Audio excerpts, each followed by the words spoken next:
Hello to everyone. सो इस video में हम देखेंगे कि जैसा कि मैंने कहा था कि मेटाफिज़िकल पॉइंट्स के बारे में इस वीडियो में हम जानेंगे, क्योंकि हम जॉन डन को समझने के लिए और हमें जॉन डन जो कि बहुत ही इंपॉर्टेंट पॉइंट हैं, ठीक है, तो उनको समझने के लिए हमें मेटाफिज़िकल क्या है ये समझना बहुत ज़रूरी है ताकि हम उनकी पोएम्स को जो है वो अच्छे से समझ पाएँ। Okay, so metaphysical is made up of two words, that is one is meta and second one is physical. So what is the meaning of meta? Meta here means beyond and physical means physical nature. Okay, so when we are talking about the abstract idea, as I already told, far-fetched, यहाँ पे fetched की spelling गलत है, far-fetched metaphor and complex themes. As we know, Donne had wrote about the complex themes, conceits, paradoxes.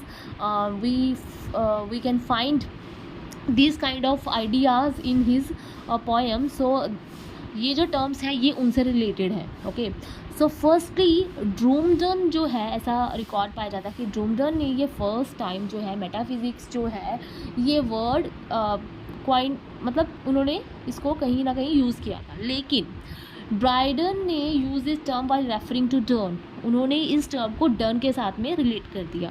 ऐसा नहीं था कि done जो थे तब मेटाफिज़िकल ही थे. मेटाफिज़िकल जो है टर्म ये बाद में उनसे रिलेट की गई.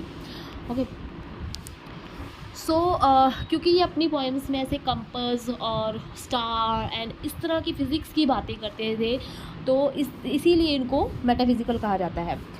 सो ड्राइडन इनके बारे में कहा है कि done affects the metaphysical not only in satires but in his amorous versus. और भी आगे इसकी लाइंस हैं, आप इसको कोट को सर्च भी कर सकते हैं विकीपीडिया पे.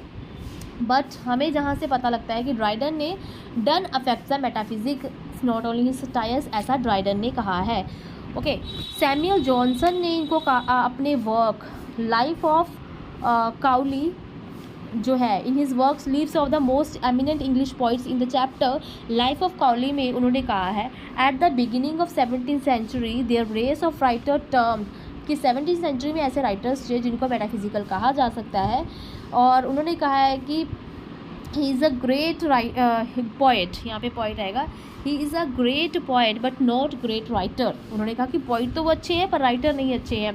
बेन जॉनसन ने भी उनके बारे में कुछ कहा है. बेन जॉनसन ने कहा उनको मतलब इनको फांसी पे चढ़ा देना चाहिए एक पैटर्न फॉलो ना करने के लिए अपनी पोएम्स में, अपने वर्क्स में. तो क्योंकि बेन जॉनसन जो थे वो बहुत ही स्टाइल फॉलो करते थे, तो वो एक भी लाइन मतलब कि अगर मान लो वो सोनेट यूज़ कर रहे हैं तो वो पूरा एक पैटर्न जो सीक्वेंस होता है वो फॉलो करते थे सारा कुछ, ठीक है. पर वो इसीलिए वो डन को कहते हैं कि इसको तो फांसी पे चढ़ा देना चाहिए क्योंकि ये अपने पोएम्स में कुछ भी फॉलो नहीं कर रहा है स्टाइल को.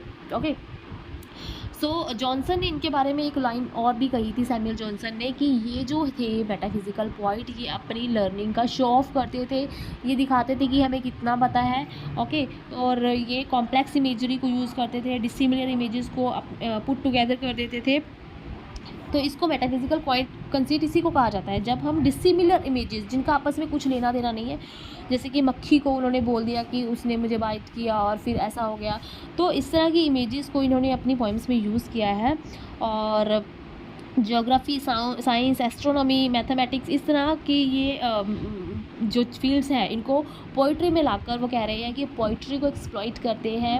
ओके, सो ये तो थी कुछ बातें. और इनमें जो इम्पॉर्टेंट राइटर्स जो हैं जो कि इसमें फॉल करते हैं, जैन टी.एस. एलियट ने भी अपने वर्क मेटाफिज़िकल पॉइंट्स में कहा है कि unification of sensibility is perceived for the first time. Okay, और ऐसा टी.एस. एलियट ने कहा है कि association of sensibility, thought and emotions put together, thought and emotion put together, ऐसा एलियट ने कहा है अपने वर्क मेटाफिज़िकल पॉइंट में. अब इसमें कौन से जो राइटर हैं वो फॉल करते हैं, वो हैं Richard Crashaw, Thomas Carew, Andrew Marvell, George Herbert, Donne Henry Vaughan, Abraham Cowley. जो इसमें से सबसे इम्पॉर्टेंट थे, जो कि डन के अलावा जो फेमस है वो है एंड्रयू मार्वल. ये भी फेमस है और वैसे तो मतलब सब इक्वली इंपॉर्टेंट है, बट एंड्रयू मार्वल डन के बाद में अगर कोई इस लाइन में ज़्यादा इंपॉर्टेंट है तो वो एंड्रयू मार्वल ही है. ओके, ये सारे मैंने आपको पॉइंट्स बता दिए हैं, लेकिन वॉल्टर स्कॉट ने उनके बारे में क्या किया है, the play with thought, they play with thought, कि ये जो है हमारी थॉट्स के साथ खेलते थे, ऐसा वॉल्टर स्कॉट ने कहा है इनके बारे में. So this is the all about the metaphysical points. Okay, thank you for watching and keep subscribe, share and like my video so that I feel motivated to make such kind of video for you. Thank you.